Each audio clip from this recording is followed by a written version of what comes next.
The morning I found my husband's second phone. I was only looking for a pen. That sounds almost funny now. 41 years of marriage, and it ended because I needed something to sign a birthday card with. I opened the drawer of Arthur's nightstand. The way I'd done 1,000 times before. Without thinking, without suspicion. The way you reach for something in your own home, when you've lived there long enough that every corner feels like an extension of your own body. And there it was. Slim, black, tucked beneath a folded handkerchief. A phone I had never seen before. I stood there, holding it for a long time. My name is Margaret Webb, and I want you to know something before I tell you the rest of this story. I am not a dramatic woman. I have never thrown dishes. I have never screamed in a parking lot or locked myself in a bathroom to cry. I am the kind of woman who folds her grief quietly and tucks it somewhere practical. But that morning, standing in our bedroom in Savannah, Georgia, with Arthur's second phone warming in my hand, I felt something shift inside me the way ice shifts before it cracks. Quietly, permanently, I set the phone back exactly where I found it. Then I went downstairs and made coffee, and sat at the kitchen table, watching the oak tree in our backyard the way I had every morning for 37 years. And I asked myself the question I should have asked a long time ago. What exactly did I not know about the man sleeping upstairs? Before I tell you what I discovered, I want to ask you something.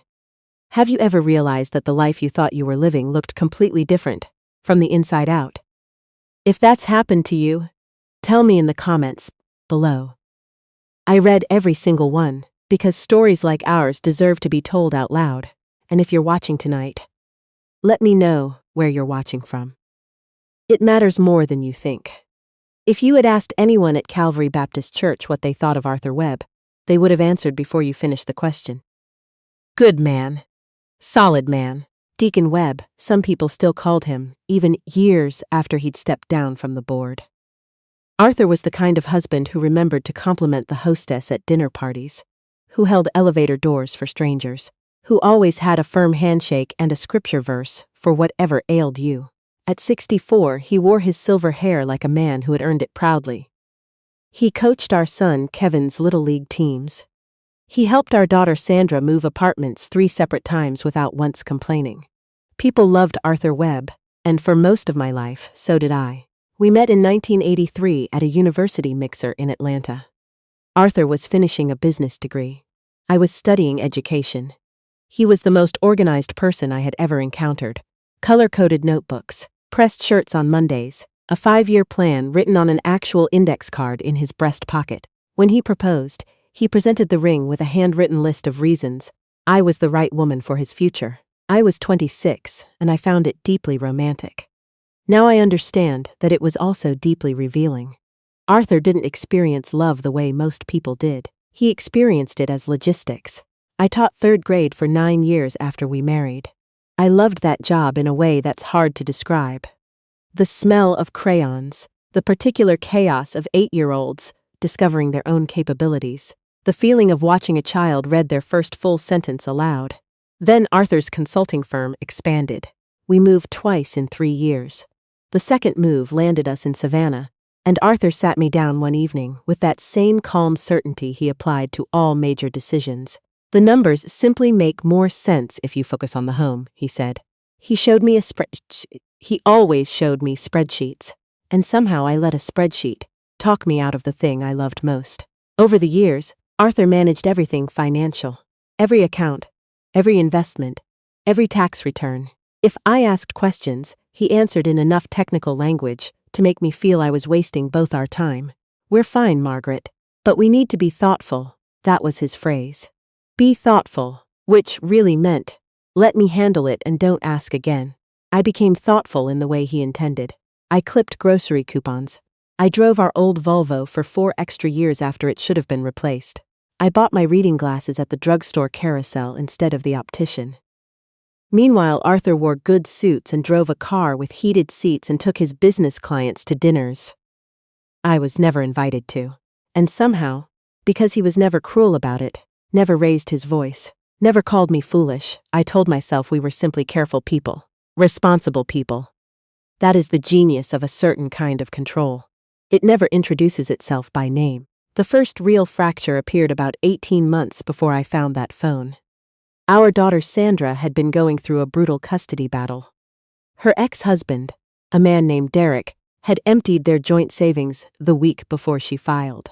Sandra called me from a grocery store parking lot, the way children call their mothers, when they're too frightened to say the words out loud, in a house where small ears might hear. "Mom, I need help, just to get through the next 2 months. Attorney fees," she said. "Maybe $6,000. I already knew what I wanted to say. Of course, immediately, without discussion. That evening at dinner, I brought it up while Arthur was cutting his chicken with the particular precision he applied to everything. "Sandra needs some helps," I said. "Financial help." He set down his fork. "How much?" I told him. He was quiet for a moment, then shook his head, the way you shake your head at a bill you think is unreasonable.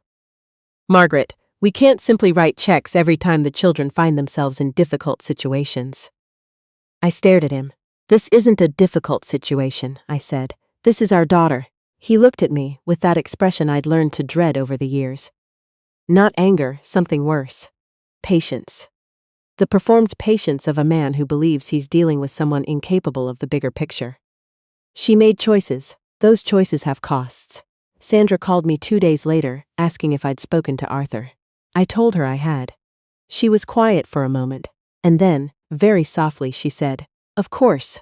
I heard every year of watching her father manage her mother in those 2 words. That night, I lay awake for the first time in years, truly awake, not just restless. I thought about the refrigerator we hadn't replaced, even though the ice maker stopped working in 2019. I thought about the roof repair Arthur insisted we DIY, rather than hire someone. I thought about my mother's pearl earrings, which I sold quietly in 2016, because Arthur said insurance was tight that year, and Kevin needed braces. I thought about every single time Arthur had said we need to be thoughtful. And for the first time, I wondered where all that thoughtfulness had actually gone. 3 weeks later, I found the phone. I didn't open it immediately. That surprises people when I tell them. But I'd spent 41 years training myself not to push against Arthur's boundaries, and even in the discovery of something wrong, that training held. I put it back. I made coffee. I watched the oak tree, I thought. Then I started paying attention in a way I never had before. Once you begin truly looking, you cannot unknow what you find. Arthur had always been private about his home office, but I had accepted that privacy the way you accept the weather, as a simple condition of existing near him. Now I watched differently. The way he angled his laptop screen when I walked past. The way he minimized browser windows a half second too quickly. The way certain pieces of mail went directly from the mailbox to his office, without ever passing through the kitchen counter, where all mail had always lived for 37 years. One afternoon while Arthur was at a Rotary Club lunch, I sat in front of my own computer for 20 minutes before finally typing a name, Harriet Forsyth. Not because I was sure of anything, but because that name had come up once, almost 2 years earlier. So casually I had nearly missed it. Arthur had mentioned her at dinner after a conference downtown. Financial planning colleague, he said. She'd given a presentation he found impressive. 1 sentence. The way people mention someone they want you to think is unremarkable. I found her on LinkedIn. Professional headshot, 59 years old, certified financial planner based in Atlanta. Nothing dramatic, nothing that looked like a secret. But something about the timing of the memory bothered me, and I couldn't let it settle. That evening Arthur came home in an unusually relaxed mood, which he sometimes was after days. I now understand he felt particularly in control. He poured bourbon and talked about the Rotary speaker and asked if I'd called Sandra back. I said, yes. He nodded, approvingly, the way he nodded when small household matters were resolved properly. I watched him over the rim of my glass and tried to calculate how many years I had mistaken that nod for partnership. 2 nights later, I heard Arthur's voice from the back porch after midnight. Low, deliberate. I walked toward the sound quietly and stood just inside the sliding door. I couldn't hear individual words at first. Then I heard enough. Just keep things where they are until after the first of the year. A pause. She doesn't have access to any of it. I stood there until my feet went cold against the tile floor. The next morning, I drove to a FedEx store across town and made copies of every piece of mail I could find in Arthur's office. Not everything, just the things that felt wrong. Statements from a bank I didn't recognize. A quarterly summary from a company called Meridian Holdings LLC. A property tax bill for an address in Alpharetta I had never heard Arthur mention once in 41 years of marriage. I hid the copies in a shoebox behind my winter coats. Then I did something that felt almost illegal in its smallness. I looked up Meridian Holdings LLC. Arthur's name was not on the registration documents, but Harriet Forsyth's was. I sat in my car in the FedEx parking lot for a long time after that. The air conditioning was running too cold and I couldn't make myself reach for the dial. Because suddenly, the entire architecture of my marriage was rearranging itself around a single, terrible possibility. Arthur hadn't just been hiding money.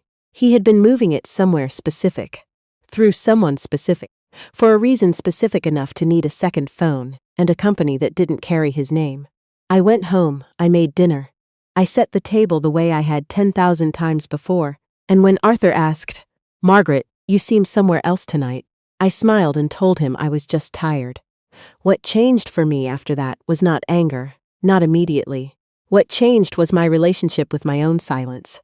I had spent decades treating my instincts like inconveniences. Now I began treating them like information. I found an attorney named Patricia Holloway, through a referral from a woman at my book club who had navigated her own divorce 4 years earlier. Patricia's office was downtown, on the 6th floor of a building that smelled like law and coffee and careful thinking. She was in her late 50s, direct without being cold. The kind of woman who had probably listened to 100 versions of this story and still found the patience to hear mine fully. I spread the copied documents across her desk. She read without interrupting.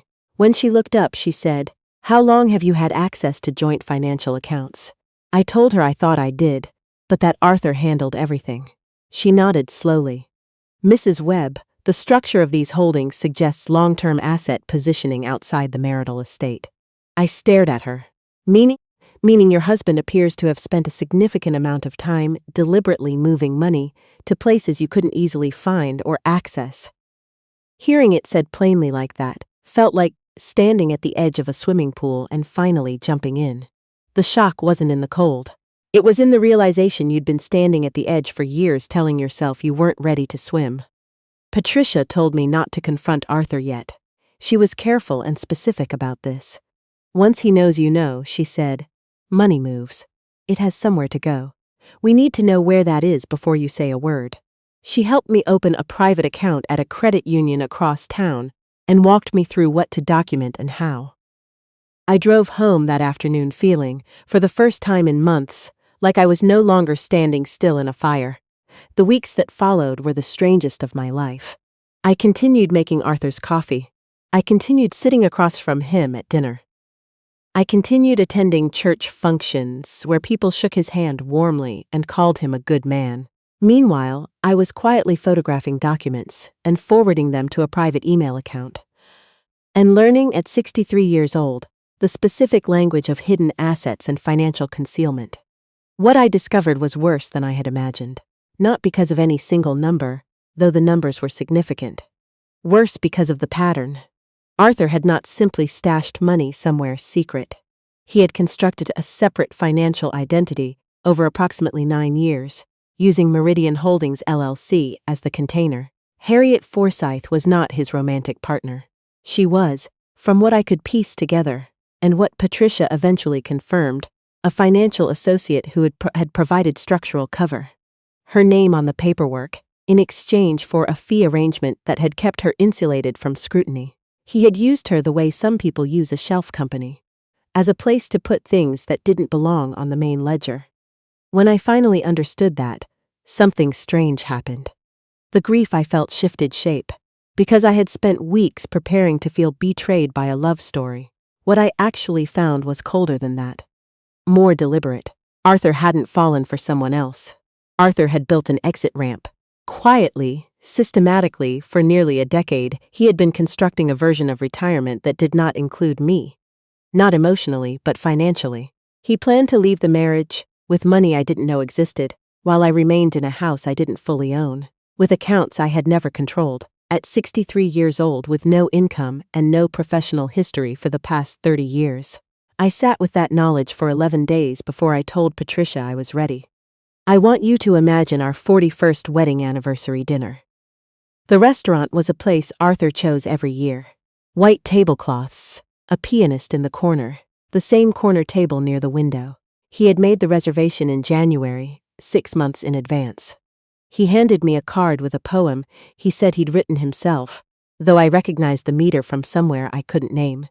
He ordered the good wine and smiled at me across the candlelight and said, 41 years, Margaret. Not many people can say that. I thought about the Meridian Holdings documents. I thought about the Alpharetta property tax bill. I thought about Sandra crying in a parking lot while Arthur explained that her choices had costs. I lifted my glass and said, no, not many people can. On the drive home, Arthur rested one hand on the steering wheel and talked about eventually traveling. Maybe Portugal, maybe the Pacific coast. I listened to him describe a future and calculated quietly how much of what he was describing he had already secretly secured for himself. That evening, after he fell asleep, I went to the kitchen table and wrote out a list of everything I needed Patricia to have by the end of the following week. I had already decided what I was going to do, but I had also decided how. Arthur had a habit he'd kept our entire marriage. Every Sunday evening, he opened his home office and spent 2 hours reviewing what he called the weekly summary. Account statements, investment performance, whatever required his attention. He closed the door. He didn't like to be interrupted. For 41 years, I respected that. On the Sunday I chose, he settled into the office at 6:30 the way he always did. I heard the chair, heard the desk lamp click on, heard the quiet of a man who believed himself entirely alone with his secrets. I went upstairs, I changed into comfortable clothes. I came back downstairs and sat in the living room with a cup of tea, and waited. Earlier that day, while Arthur was at church, I had used my own key, the spare I'd had copied at the hardware store without telling him, to open his office. I had not gone through anything, had not touched the files I wasn't supposed to know about. I had simply placed an envelope on the center of his desk, weighted with a small decorative stone from the garden so it wouldn't slip. Inside was a single sheet of paper, our divorce petition, already filed with the Chatham County Courthouse, with Patricia's return address at the top, and beneath it, a handwritten note. 9 years is a long time to plan an exit. I've had 11 days. I sat in the living room and drank my tea. At 7:14, I heard the desk chair push back hard across the floor, then silence. Long enough that I almost went to check. Then footsteps, quick and heavy, coming down the hallway. Arthur appeared in the living room doorway, holding the envelope in both hands. His face a color I had never seen on it before. Not anger, not even shock exactly. Something more like a man who has miscalculated and knows it. What is this, Margaret? He said it without a question mark. I looked up from my tea. You already know what it is, Arthur. He stared at me. How did you get into the office? Again, not a question, a recalculation. I watched him. How do you get into something that was never yours to begin with? He looked at the paper again, then at me. The Meridian documents, the transfers. His expression shifted. You don't understand what you're looking at. I set my cup down carefully. I understand exactly what I'm looking at. 41 years, Arthur. And for at least 9 of them, you were building a life I wasn't invited into. He closed his eyes for a moment. His jaw moved without producing words, which I had never seen happen before. Arthur Webb always had words. Organized, measured, positioned words. For the first time in our marriage, he stood in a room with me and didn't know which ones to use. I talked to Patricia Holloway, I said. Patricia Holloway at Holloway Family Law. His eyes opened. He knew the name. He knew exactly what it meant. And I watched the last of his certainty leave his face like air from a tire. He tried several things after that. He tried the explanation that Meridian Holdings was a legitimate tax structure, that I was misreading the documents. I let him finish. Then I slid a copy of the Alpharetta property tax bill across the coffee table toward him. He looked at it. He stopped explaining. He tried the emotion next, which surprised me. Arthur Webb did not traffic in sentiment, but he sat down across from me and said, very quietly, I never stopped caring about this family. And I believed him. That's the terrible truth. I think he loved us in the only way he was built to love, as assets to be managed rather than people to be known. But love without honesty is just control wearing a sentimental false. And I was done being managed. Our son Kevin arrived an hour later. He'd been on his way over anyway. We had dinner planned for the following Friday, and he wanted to drop off a bottle of wine. He came through the front door calling out his usual greeting and stopped the moment he saw us in the living room, the space between us charged with something neither of us had bothered to hide by then. "Mom?" He looked between us. "Dad? What's going on?" I handed Kevin the Meridian summary. He took it the way children take things from their parents. Out of reflex, not yet understanding what they're holding, he read it. His face changed slowly. What amount is this?" He looked at Arthur. "Is this real?" Arthur said nothing. Kevin looked at me. "Mom, how long have you known about this?" 11 days, I said. He's known for 9 years.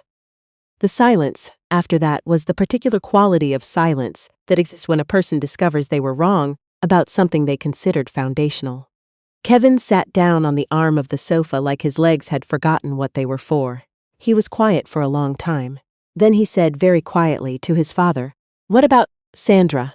When she called and needed help and you said no, where was this money then?" Arthur rubbed the back of his neck. Kevin shook his head. He didn't say anything else. He didn't need to. The math was plain. Sandra arrived 30 minutes later because Kevin had called her. She stood in the living room doorway in her coat, with her car keys still in her hand, and looked at the papers spread across the coffee table, and at her father standing by the fireplace, and at me sitting in my usual chair. She didn't cry. She was past that particular kind of crying with her father. Instead, she said simply, in a voice so steady it broke my heart, "So there was money." "There was always money."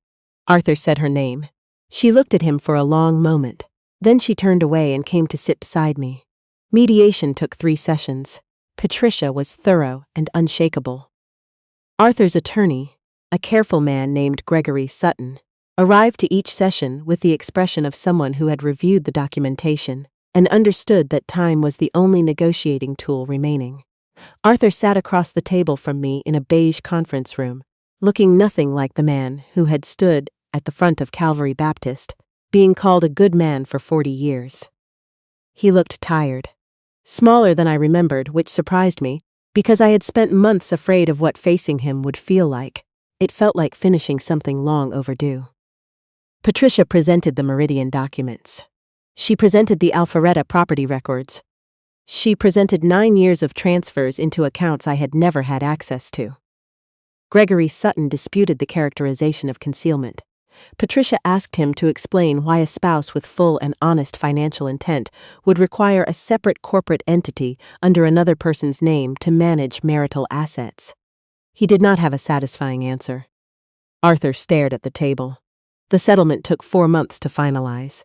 It was, as Patricia had promised me that first afternoon in her office, fair, not punitive, not triumphant. Fair. The word that Arthur had never actually extended to me without expecting something in exchange for it. I moved into a townhouse in Savannah's Midtown neighborhood in April, a few weeks after everything was finalized. Kevin helped with the heavy boxes. Sandra brought curtains, she'd chosen herself, navy blue with a small white print, and hung them in the living room while Liam, her son, arranged and rearranged the books on my shelf as though he had been waiting his whole life for exactly this responsibility. The place was smaller than the house I'd left. It had a narrow porch and a kitchen that smelled like lemon cleaner and a back window that looked over a courtyard with an old magnolia tree. The first morning I woke up there, I made coffee and stood at that window for a long time. And I realized I hadn't been waiting for permission to do that. I had simply stood at the window because I wanted to. That was new. Arthur called several times in those first months. The conversations had a pattern I came to recognize quickly. He moved through regret, then practicality, then something that sounded almost like complaint, as though the consequences of his choices were happening to him rather than because of him. I'm not telling you that without complexity. I believe Arthur experienced something real in those calls. I also believe that Arthur's relationship with accountability had always been the same as his relationship with my opinions. Something to be acknowledged briefly and then set aside. I eventually stopped answering. Not out of cruelty. Out of self-preservation, which I had finally learned to treat as a legitimate need. Sandra took me to a painting class in May at a small studio near the river. I had not done anything artistic since college. I was terrible at it. In the specific, glorious way you are terrible at something when failure carries no consequence. The instructor, a younger woman named Casey, said I had interesting instincts, and I chose to believe her completely. I went back the following week, and the week after. I bought my own brushes in June. Kevin came over for dinner one evening in July. We sat on the narrow porch after eating, and he said, after a long quiet, I keep thinking about the way Dad used to talk to you about money. Like it was foreign to you. Like you needed to be protected from understanding it. I watched the courtyard. I know, I said. He looked at his hands. I thought that was just how marriages worked. I looked at my son, who is 38 years old and has always been more like his father than he's comfortable admitting. That's not how it should work, I said. He nodded. I could see him deciding to remember that. There is one thing I want to say to you before I go. I spent 41 years telling myself that loyalty meant staying small. That love meant accepting limits. That the right thing to do was to trust the person who said he was managing everything. Because what did I know? Really? I had not worked in 30 years. I had no accounts in my name. I had let my professional life become something that happened a long time ago, to someone who might have been me. I thought that was marriage. I thought that was what it meant to be a good partner. I was wrong, and I want to say that clearly, without blame, because blame is not what this is about. I made choices. Some of them were afraid. Some of them were trusting. Some of them were simply tired. But the moment I stopped accepting other people's definitions of what I was capable of, that moment was mine. Nobody gave it to me. I found it myself, in a FedEx parking lot, looking at a document with another woman's name on my husband's company, finally deciding to stop explaining away the things I knew to be true. At 63, I paint badly and joyfully. I drink the coffee I actually like, not the cheaper brand Arthur preferred. I have my own bank account and I check it every Monday morning, like it is a small, significant ritual, because it is.